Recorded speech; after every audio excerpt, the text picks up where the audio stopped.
31 ডিসেম্বরের মধ্যে আহত নিহতদের পূর্ণাঙ্গ তালিকা প্রকাশ করবে জুলাই স্মৃতি ফাউন্ডেশন। সেই লক্ষ্যে নভেম্বরের মধ্যেই কাজ শেষ করতে চায় ফাউন্ডেশন, এমন তথ্য জানিয়েছেন জুলাই স্মৃতি ফাউন্ডেশনের সম্পাদক সার্জিস আলম।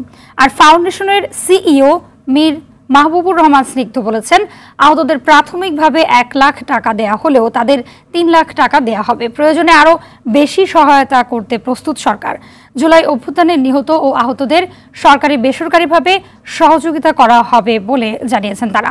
বলেন, আন্দোলনকে কেন্দ্র করে কেউ যেন অযথা হয়রানির শিকার না হন কিংবা অযাচিতভাবে যাতে কাউকে শাস্তি দেয়া না হয় সেই বিষয়ে সচেষ্ট থাকবে জুলাই শহীদ স্মৃতি ফাউন্ডেশন।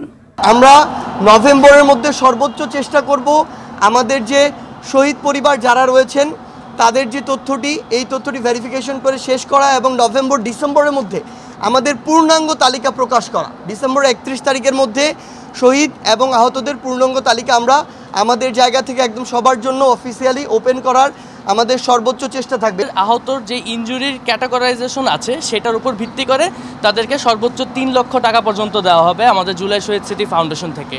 তারপর আরেকটি বিষয় আমাদের নজরে এসেছে যে অনেকেই ইতিমধ্যে অনেক টাকা নিজেদের টাকা খরচ করে ফেলেছে তাদের চিকিৎসার পিছনে। সেই চিকিৎসার জন্য যাদের এখন পর্যন্ত যত টাকাই খরচ হয়েছে সেটি ফেরত দেওয়ার একটি উদ্যোগ আমাদের এখান থেকে গ্রহণ করা হয়েছে।